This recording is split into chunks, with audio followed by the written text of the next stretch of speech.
This is not an uncontroversial poem, I would say. There's a lot to say here. Kamikaze were Japanese World War II suicide pilots who, with the Americans and the Allies in the Pacific, would maybe in a losing battle or strategically crash their planes into big targets as a way of causing maximum damage. But of course, the pilot is sacrificing their life. So this is a British poet, I think, imagining a failed kamikaze journey. What's tricky here is there, again, like Ozymandias, there are these multiple speakers.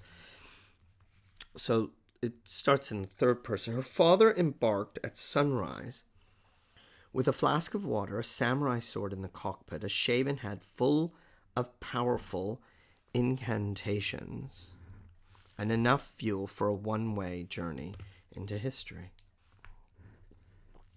So we get the ceremony, the spells. It's very foreign and mystical, isn't it? Incantations, spells. One way, you don't waste more fuel than you need. You're not returning. Oh, sorry. But halfway there, so he's flying. She thought, this is important. So this is the mother's, her father. This is the mother's imagination.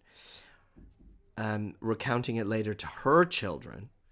So now, he must have looked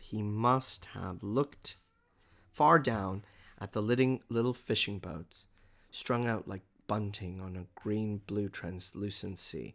Now I wonder, this simile, whose simile is this? Is it hers? Is it the poet's? I don't know. On the green-blue translucency. So she's imagining what he's looking at.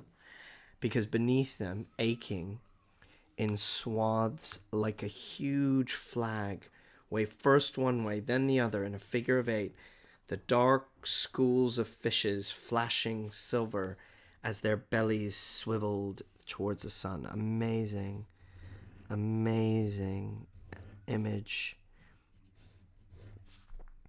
The imagery here, the natural imagery of fish, and it's so joyful and so alive. It really evokes life for me. And remember how he and his brothers, waiting on the shore, built cairns of pearl gray pebbles to see whose withstood longest the turbulent inrush of breakers, bringing their father's boats safe.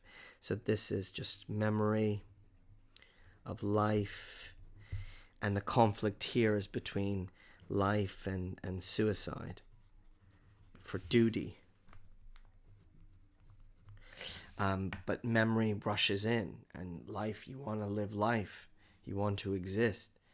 But, how are other people going to see what you've done? Sorry. Yes, grandfather's boat. Safe to the shore, salt sodden awash. Look at all this freshwater image. I mean, these fish, it's amazing. Salt sodden, cloud marked, black crabs, feathery prawns, the loose silver of wet bait.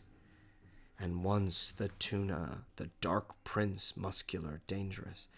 Natural imagery. Love of fish. I don't know. And I guess the mom speaking here, I don't know. And though he came back, my mother, or maybe it's the speaker, I don't know why it's in italics. And though he came back, my mother, yes, it's the speaker, the main speaker, the daughter of the mother talking about her father. So it's third generation. He never spoke again, she never spoke again in his presence, nor did she meet his eyes. And the neighbors too, they treated as though he no longer existed. Only we children still chattered and laughed, no longer existed.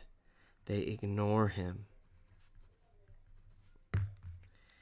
It's shameful what he's done. And by ignoring him, we too learned to be silent. So the children learned to ignore too.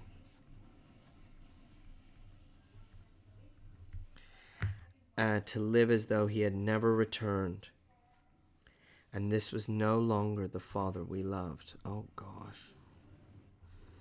It's so brutal, so hard. Brutal ignoring. And sometimes she said he must have wondered. So she's speculating again on him throughout the poem. Which had been the better way to die? Did he make the best choice? Return is like the dead, living like a ghost.